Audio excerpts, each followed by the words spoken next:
Waalaikumsalam warahmatullahi wabarakatuh.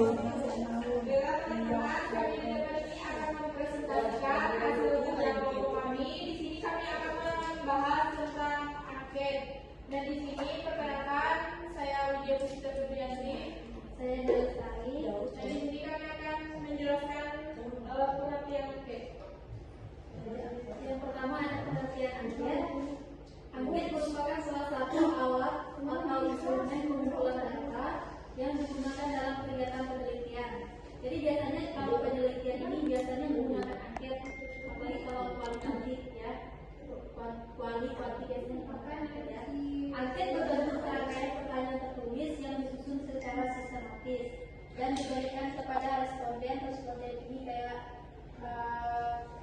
siswanya ya, untuk memperoleh informasi mengenai parabel tertentu yang sedang diteliti. Menurut beberapa ahli, pengertian angket dapat dijelaskan sebagai berikut. Yang pertama ada menurut Suharsini Arikunto 2010 menyatakan bahwa angket adalah sejumlah pertanyaan tertulis yang digunakan untuk memperoleh informasi dari responden mengenai diri mereka sendiri atau hal lain yang mereka ketahui. Kemudian di sini ada kelebihan angket. Yang pertama itu ada efisien dalam waktu dan biaya. Kemudian ada mudah disebarkan secara luas. Ya. Jadi kalau anketnya berupa online ya, elektronik ya biasanya. Kemudian ada responden dapat menjawab secara mandiri. Jadi kita bebas menjawab apa ya.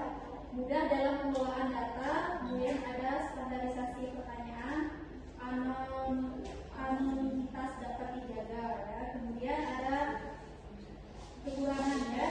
Kekurangan yang pertama, respon tidak sepenuhnya jujur.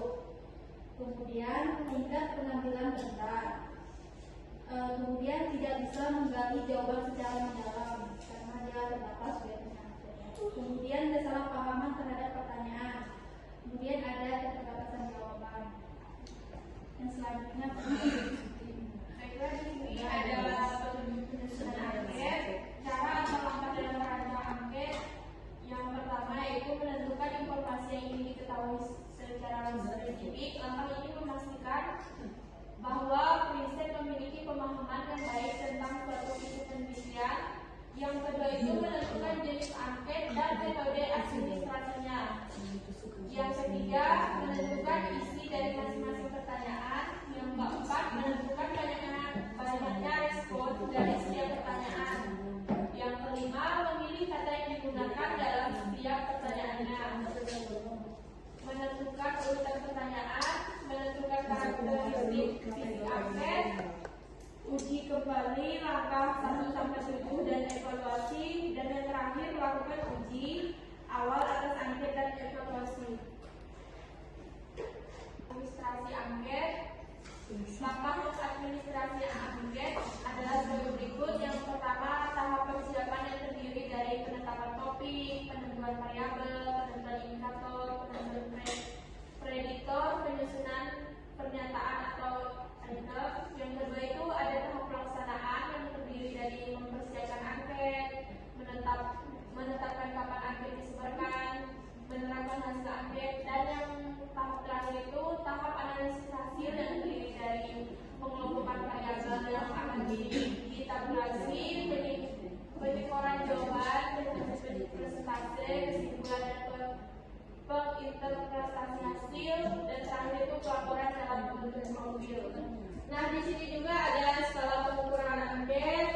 Yang pertama itu skala Likert adalah skala yang dapat dipergunakan untuk mengukur sikap, pendapat, dan apresiasi seseorang atau sekelompok orang tentang suatu gejala atau fenomena sosial. Yang kedua itu skala Guttman-Fitcher. Skala pengukuran ini adalah jawaban yang tegas, yaitu iya atau tidak, benar atau salah, pernah atau tidak pernah, positif atau negatif, dan sebagainya.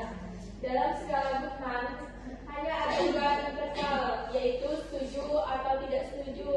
Hal ini berbeda dengan skala Likert. Dan yang terakhir itu ada skala rating. Dengan skala rating, data mentah yang didapatkan berbentuk angka. Selanjutnya ditafsirkan dalam pemahaman kualitatif. Jawaban responden senang atau tidak senang, setuju atau tidak setuju, setuju, pernah atau tidak pernah. Mungkin hanya segitu. Dan di sini juga ada ciri-ciri dari angket. Berikut adalah ciri-ciri angket secara umum, yaitu berisi pertanyaan atau pernyataan tertulis. Angket disusun dalam bentuk pertanyaan atau pernyataan yang harus dijawab oleh responden. Yang kedua itu dijawab secara tidak tertulis oleh responden. Responden mengisi angket sendiri, baik dengan memilih jawaban tertutup atau menulis pendapat secara terbuka. Dan yang ketiga digunakan untuk mengumpulkan data. Tujuan utamanya adalah untuk memperoleh informasi, sikap, pendapat, persepsi atau pengalaman dan responden. Yang keempat itu berisi petunjuk pengisian, terdapat instruksi atau penjelasan tentang mengisi angket agar responden tidak bingung. Dan yang kelima itu bersifat standar dan sistematis. Pernyataan disusun dengan urutan dan struktur tertentu agar data yang diperoleh konsisten dan dapat dianalisis. Yang keenam itu bisa tertutup, terbuka atau campuran. Tertutup, pilihan jawaban sudah disediakan. Terbuka, responden bebas menjawab, campuran kombinasi keduanya. Dan yang ketujuh itu dapat dibuat anonim. Identitas responden bisa dirahasiakan untuk menjaga kejujuran jawaban.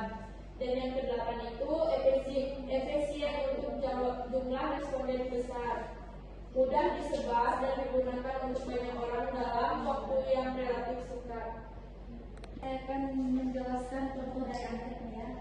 Di sini saya ada dua contoh angket. Nanti saya ada di grup. Yang pertamanya itu adalah angket uji coba ya. Ini angket terkait mahasiswa yang kemarin ya. Ini salah satu contoh dari angket. Kemudian di sini juga ada angket yang berupa ini, yang MBKM kemarin pasti tidak asing lagi dengan contoh angket ini, yaitu instrumen pengukuran kinerja guru ya. Di sini contoh angketnya itu berupa misalnya kan identitas sekolah, misalnya ini kan dia menilai dalam penyusunan modul. Misalnya saya menilai modul yang dibuat oleh Eliska. Di sini saya sudah mendapatkan angket-angket yang perlu saya isi dalam penilaian modul Eliska tadi. Yang pertama itu identitas sekolah, misalnya di modul Eliska ini ada nggak mencantumkan identitas sekolahnya? Kalau ada, saya kasih skor berapa? Misalnya di sini saya menulis skor dari 1 sampai 4. Misalnya kalau ada, saya tulis 4 ya. Kemudian yang lain itu tujuan pembelajaran TP ya. Di modul Eliska ini ada nggak dia menjelaskan tentang tujuan pembelajarannya? Kalau ada, kasih nilai 4. Kalau dia meskipun ada tapi sudah jelas, itu bisa kita kasih poin nilai 3. Untuk penilaiannya dia skor perolehan dikali 100% dibagi skor maksimal. Contohnya kayak gini ya.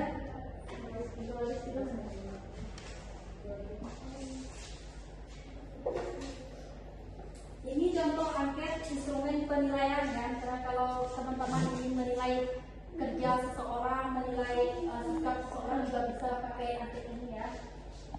Misalnya ini saya menilai modul Eliska ya. Di sini saya mencantumkan ada 10 aspek penilaian. Aspek penilaian itu kemudian dia ada skornya. Saya kasih skor itu dari 1 sampai 4. Kalau dia memenuhi, misalnya terserah teman-teman kasih nilai berapa. Kemudian nanti ada jumlahnya, jumlah ke semua dari 10 skor tadi ya. Misalnya 4 dikali 10 kan ada 40, berarti itu jumlah semuanya. Misalnya ini rumusnya, saya pakai rumus ini ya.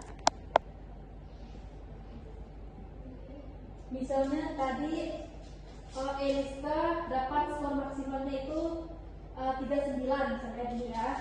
Atau tadi kan ada 10 penilaian kan, 10 tadi saya kasih skornya itu 4 semua, berarti 4 dikali 10 jadilah skor perolehannya itu 40 dikali 100 dibagi skor maksimalnya ada berapa?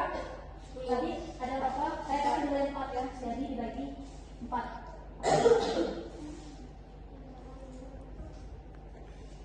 Jadi skor maksimal itu angka paling tinggi di situ Pak? Iya, dari penilaiannya. Maka dari kan ada 1, 2, 3, saya pakai tabel ini ya. Jadi skornya itu ada 4 ini kita kali 10. Jadi skor maksimalnya ada 40. Ya, tadi tadi ya. 40 kali 40 kali 100. 400. 4000 dibagi 40 dapatnya nilainya 100 ya. Jadi skornya 100. Bisa juga di sini kita misalnya saya kasih 39, misalnya kan tadi dia ada 9 kali dapat nilai 4, kemudian 4 kali 10, misalnya ada kita hitungnya 1, 2, 3, 4, 5, 6, 8, 9, berarti 9 dikali 10 ada berapa? 90. 90. Ya, kita kali ini ya. Coba ya.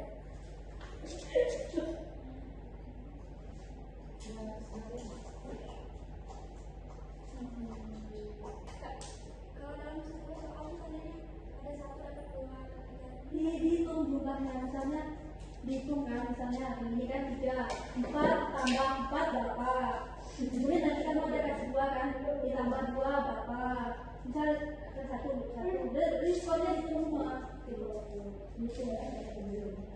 Karena kan ini kan ada, misalnya kamu kasih di 2 di 4, misalnya ini bukan 4 yang bisa 4 ditambah 2, misalnya ada 1 ditambah 1, tergantung skor dari kamu, jadi skornya dijumlahkan semua.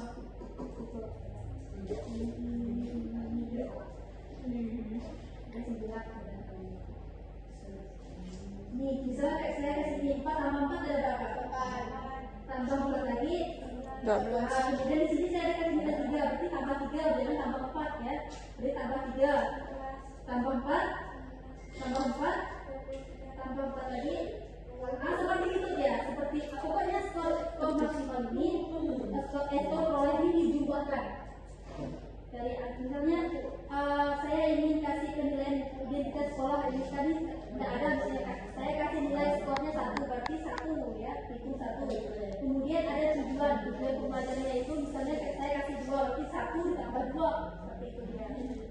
Kemudian dikali 100 ini dari mana dapatnya? Dari rumusnya. Kemudian skor maksimalnya ada berapa? Ada 4 kan skor maksimalnya. Kemudian skor maksimalnya itu dikalikan dengan aspek nilai tadi ada berapa aspeknya. Misalnya kalau ada 10 berarti 4 dikali 20. Kalau aspeknya ada 5 tinggal 4 kali 5. Berarti di sini dapat apa kali ini? Berarti kalau ada 5 berarti di sini ada 20 misalnya. Kalau di aspeknya ada 5 ya, bukan ada 10. Agak rumit sih kalau yang ini. Tapi kalau yang angket yang seperti yang saya kirimkan di grup itu tidak rumit. Teman-teman tinggal mengisi aja jawaban yang sudah saya simpan di situ. Misalnya nama Anda tinggal mengisi sesuai dengan yang saya buat. Itu enggak sih.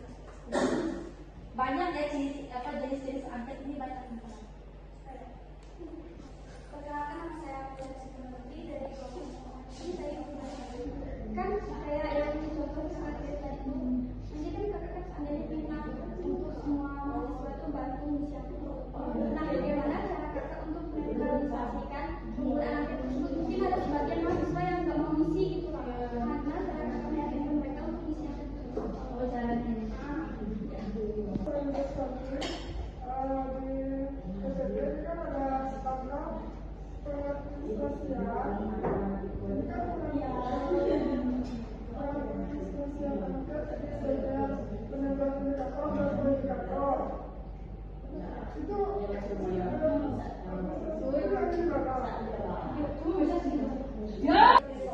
baik, Mida, saya akan menjawab pertanyaan dari kamu. Apa yang dimaksud dengan penentu indikator dan penentuan prediktor?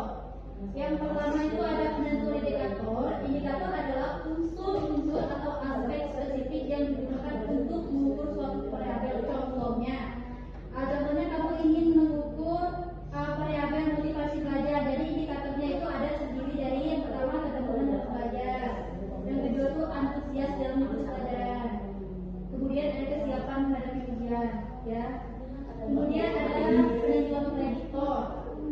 Penentuan prediktor adalah variabel atau faktor yang diperkirakan dapat mempengaruhi atau melaporkan variabel lain. Contohnya, jika kita ingin mengetahui faktor yang memprediksi prestasi belajar, maka prediktornya bisa berupa motivasi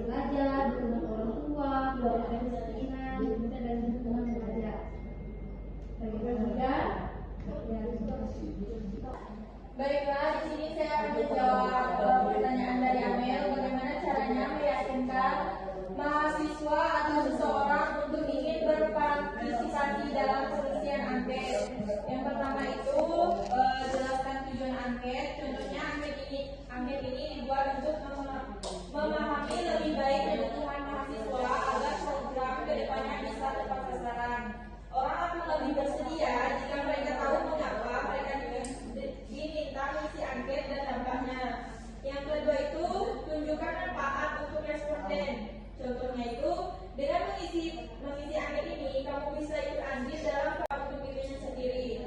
Tunjukkan bahwa pendapat mereka berharga dan berkontribusi pada perubahan atau perbaikan. Yang ketiga itu, tegaskan bahwa data akan dijaga kerahasiaannya. Semua jawaban bersifat anonim dan hanya digunakan untuk keperluan penelitian.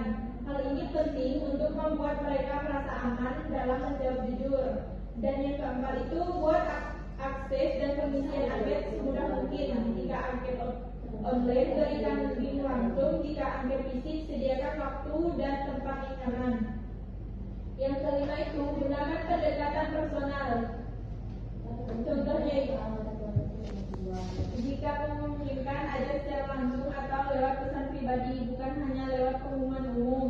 Yang keenam itu, berikan batas waktu yang jelas dan ringan. Misalnya, angket ini cuma butuh waktu 3-5 menit dan bisa diisi sampai hari apa gitu. Dan yang terakhir itu, berikan apresiasi. Kalau bisa ya, ucapan terima kasih atau sertifikat partisipasi. Mungkin sekian, ada yang ingin. Baiklah teman-teman, mungkin sekian presentasi dari kami. Jika ada kekurangan kami mohon maaf.